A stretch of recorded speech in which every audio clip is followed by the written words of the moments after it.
Hello everyone, welcome to the study concept. जय हिंद दोस्तों। आज हम इंडियन ज्योग्राफी की पहली क्लास में हम कंप्लीट करने वाले हैं हिमालय, उसमें भी नॉर्थ और नॉर्थ ईस्ट माउंटेन रेंज, यानी कि उत्तर और उत्तर पूर्वी जो पर्वत श्रृंखला है उसके ऊपर हम ये पूरा वीडियो लेके आए हैं। तो आप सभी स्टूडेंट जो कि एमपीपीएससी, सिविल सर्विसेज या फिर यूपीएससी, इन सभी एग्जाम्स की अगर तैयारी कर रहे हैं तो जिसमें कि ज्योग्राफी इंपॉर्टेंट सिलेबस होता है, इंपॉर्टेंट कंटेंट होता है, जिसमें कि एग्जाम्स में ज्योग्राफी इंक्लूड होता है, तो आप सभी विद्यार्थी लगातार मेरे इन वीडियोस के साथ में जुड़ जाएं, जिसमें कि लगातार मैं ज्योग्राफी की क्लास 1, क्लास 2, क्लास 3 इस तरीके से क्लास वाइज में टॉपिक वाइज सभी ज्योग्राफी का कंटेंट कवर करने वाला हूं। तो आप सभी स्टूडेंट लगातार मेरी इन सभी वीडियो से जुड़ने के लिए करना क्या है, आपको मेरा चैनल स्टडी कॉन्सेप्ट सब्सक्राइब कर लेना है, वो भी ऑल नोटिफिकेशन के साथ में आप कर लीजिएगा, जिससे कि आपके एक भी वीडियो स्किप नहीं होंगे और लगातार मेरे वो सारे इंपॉर्टेंट वीडियोस जो कि ज्योग्राफी पर रहेंगे आप देख पाएंगे, जो कि क्लास के बेसिस पे होंगे, क्लास फर्स्ट, सेकंड, थर्ड, इस तरीके से ऑर्डर वाइज ये सीरीज चलेगी। तो चलिए शुरू करता हूं मैं इंडियन ज्योग्राफी की ये पहली क्लास, जिसमें कि उत्तर और उत्तर पूर्वी पर्वत श्रृंखला यानी कि नॉर्थ और नॉर्थ ईस्ट माउंटेन रेंज पर हम ये टॉपिक लेकर आए हैं। तो क्लास को अंत तक देखिएगा, बहुत ही इंपॉर्टेंट टॉपिक है और आपको एक बार में ही ये पूरा टॉपिक समझ में आ जाएगा, जिस तरीके से मैं क्लास में आपको ये पूरा एक्सप्लेन करने वाला हूं। चलिए शुरू करते हैं। उत्तर और उत्तर पूर्वी पर्वत श्रृंखला, जैसे कि आपको मानचित्र में दिख रहा है, उत्तर और उत्तर पूर्वी श्रृंखला के बारे में अगर हम बात की जाए तो इसमें हिमालय पर्वत को 3 कैटेगरी में डिवाइड किया गया है। 3 कैटेगरी कौन कौन सी? पश्चिमी हिमालय, पूर्वी हिमालय और उत्तर पूर्वी हिमालय। अगर इसमें हम मानचित्र में अगर मैप के अकॉर्डिंगली इसको हम समझें तो समझ में आएगा। इसमें पश्चिमी हिमालय, जो कि मैं फर्स्ट नंबर पे डाल देता हूँ, ये पश्चिमी हिमालय आता है यहाँ पर पूरा का पूरा, जो कि कुछ इस तरीके से ये जो रेंज है, ये वाला जो हिस्सा है यहाँ तक, ये जो है ये पश्चिमी हिमालय पड़ता है। इसी तरीके से अगर हम पूर्वी हिमालय की बात करें तो पूर्वी हिमालय जो कि अरुणाचल प्रदेश का ये वाला हिस्सा जो सेकंड नंबर डाल रहा हूँ, ये पूर्वी हिमालय पड़ता है। और अगर हम उत्तर पूर्वी हिमालय की बात करें तो उत्तर पूर्वी हिमालय का जो क्षेत्र है ये तीसरा नंबर में डाल रहा हूं। तो ये उत्तर पूर्वी हिमालय कहलाएगा यहाँ पर, जिसमें कि नॉर्थ ईस्ट के नागालैंड, मिजोरम, मणिपुर, त्रिपुरा और थोड़ा सा आसाम का स्टेट इसमें आता है। तो ये उत्तर पूर्वी हिमालय के अंतर्गत आ गया। और इसी तरीके से पूर्वी हिमालय में अरुणाचल प्रदेश का पूरा हिस्सा आ गया। और अगर हम पश्चिमी हिमालय की बात करें, जो कि सबसे बड़ा क्षेत्र हिमालय क्षेत्र के अंतर्गत आता है, जिसमें कि ट्रांस हिमालय, महान हिमालय, लघु हिमालय और शिवालिक श्रेणी का थोड़ा सा भाग इसमें आता है। तो इस तरीके से हम इसको विभाजित करके इसको हम समझ सकते हैं। इसी तरीके से अगर विशाल मैदान की बात करें तो विशाल मैदान यहाँ पर आपको 3 भागों में डिवाइड किया गया है, उत्तरी मैदान, पूर्वी मैदान और आसाम का मैदान। तो इसको भी हम इस तरीके से हम अरेंज कर सकते हैं। दूसरे कलर से मैं आपको इसमें यहाँ पर क्लियर कर देता हूँ कि कौन कौन से इसमें ये 3 विशाल मैदान होंगे। अगर हम उत्तरी मैदान की बात करें तो उत्तरी मैदान क्षेत्र जो कि भारत का पड़ोसी राज्य पाकिस्तान से होते हुए आता है, और कुछ इस तरीके से हम इसको डिवाइड कर सकते हैं यहाँ से ऐसे। तो ये वाला जो क्षेत्र है ये चौथा नंबर डाल रहा हूं मैं, जिसमें कि पहला नंबर इसको चौथा हम डाल लें तो ये उत्तरी मैदान हो गया, ठीक है ना। और इस तरीके से इसको 5वां डाल दें, उसको 6वां नंबर अगर हम मार्क करेंगे तो इसमें अगर हम पूर्वी मैदान की बात करें तो पूर्वी मैदान का हिस्सा जो कहलाएगा, क्योंकि ये उत्तर का क्षेत्र हो गया और पूर्वी मैदान का क्षेत्र यहाँ पर आ जाता है, ये पूर्वी मैदान। और अगर हम बात करें आसाम का मैदान तो आसाम की जो ये वाली पट्टी है, ये वाली पट्टी, ये जो पट्टी है, ये पट्टी जो कहलाएगी, ये कहलाएगी अपनी आसाम का मैदान का हिस्सा। तो इस तरीके से उत्तर और उत्तर पूर्वी पर्वत श्रृंखला के अंतर्गत हिमालय पर्वत और उसके विशाल मैदान आते हैं। तो ये था इसका छोटा सा पार्ट जो कि मैंने आपको अभी आगे बताया। अब हम आगे चलते हैं, जो इसमें हम प्रॉपर तरीके से समझेंगे ये श्रृंखला के अंतर्गत इसका निर्माण, जो कि हिमालय है, क्योंकि हिमालय पर्वत जो कि सबसे युवा पर्वत के रूप में जाना जाता है, इसका निर्माण कैसे हुआ और किस तरीके से ये भारत के समीप इसका निर्माण हुआ, तो इसके बारे में हम एक एक करके समझेंगे। तो क्लास में आप अंत तक बनी रहेगा। चलिए अगला पॉइंट आ रहा है आपके पास में। चलिए अब इसमें हम समझते हैं हिमालय का निर्माण कैसे हुआ। अगर हम हिमालय के निर्माण की बात करें तो ये निर्माण एक लंबे भूगर्भिक इतिहास काल की घटना पर आधारित है, ठीक है ना। तो इस निर्माण से संबंधित 2 भूवैज्ञानिक, एक तो कोबर और दूसरा हैरी हैस, इन दोनों की जो थ्योरी है वो सबसे ज्यादा पॉपुलर है, जिसमें कि हैरी हेस की थ्योरी काफी ज्यादा मान्य यहाँ पर मानी जाती है। तो दोनों ही इंपॉर्टेंट है एग्जाम्स के पॉइंट ऑफ व्यू से, इसलिए हम दोनों को इंपॉर्टेंट आईएमपी में मार्क कर रहा हूँ।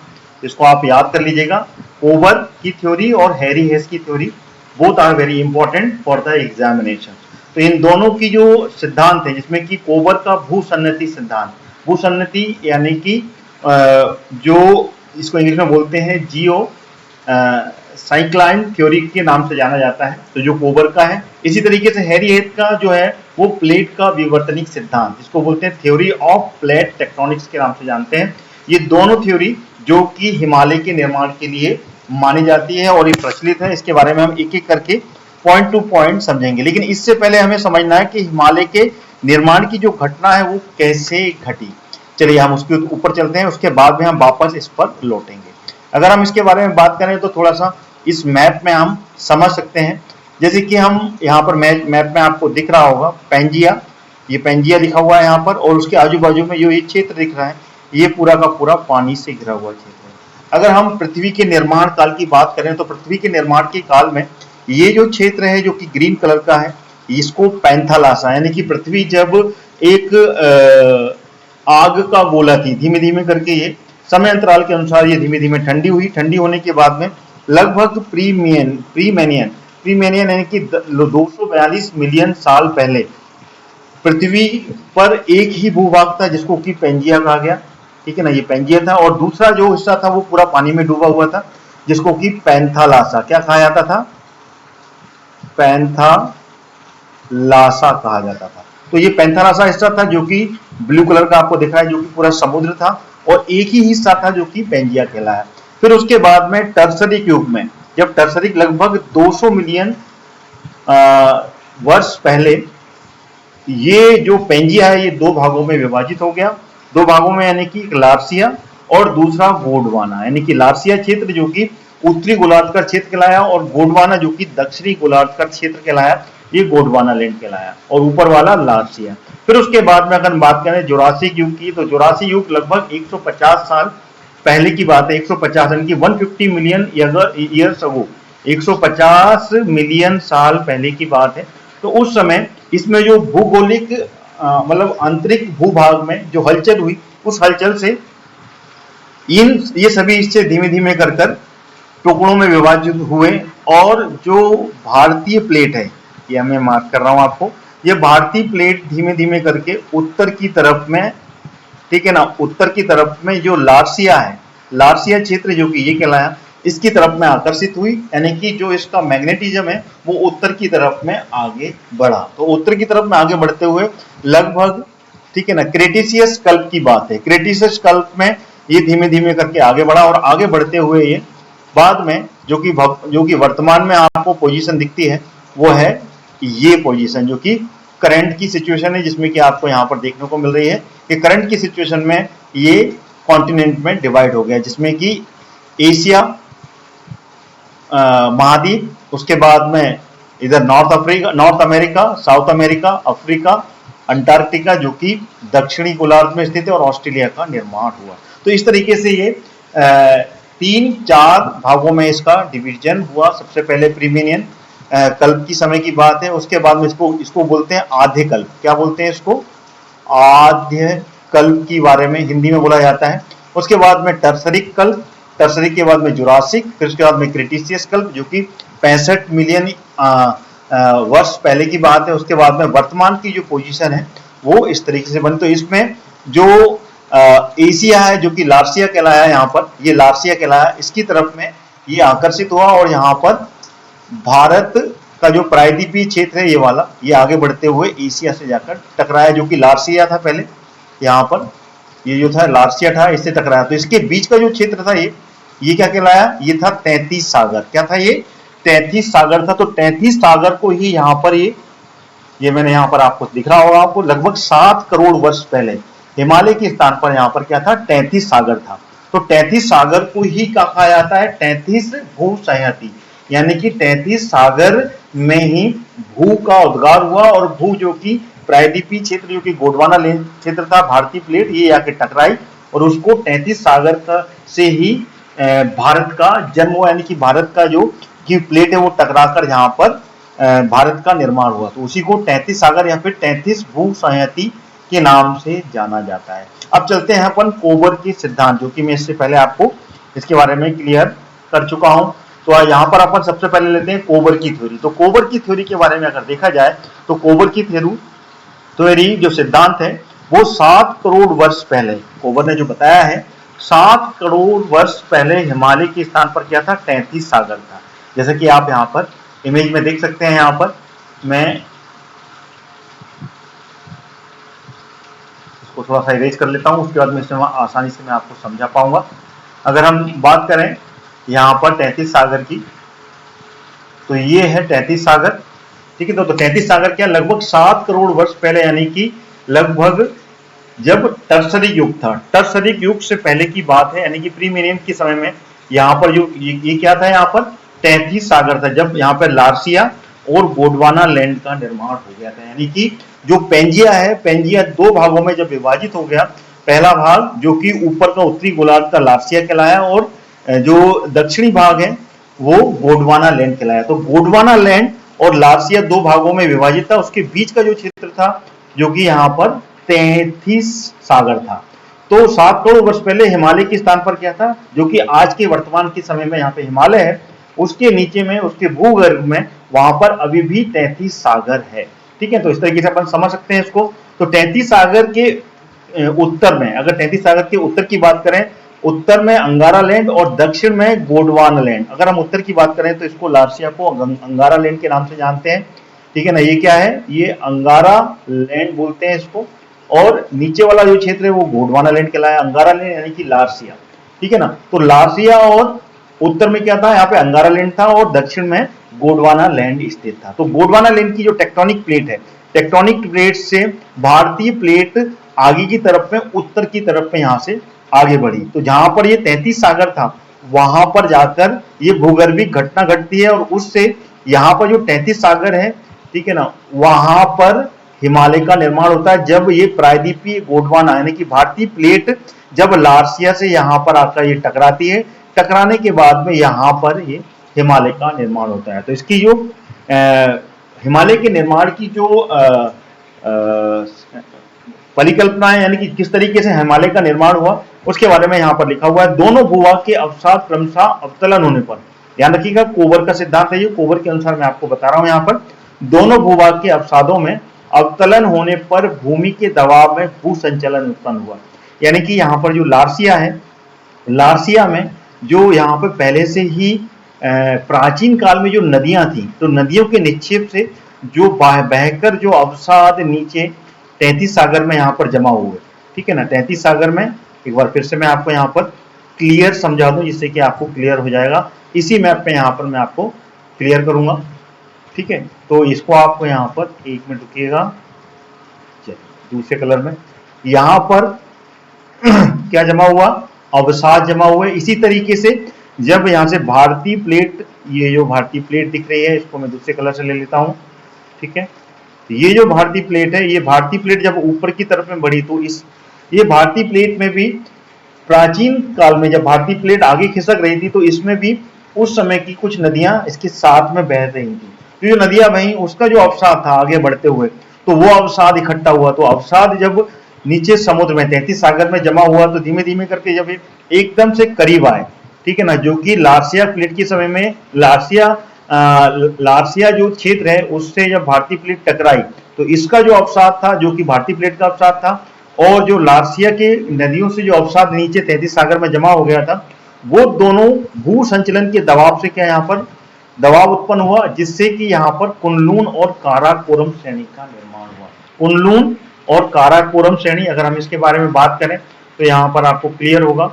मैं आपको मैप में अभी क्लियर कर देता हूँ कि ये कहाँ पर स्थित है।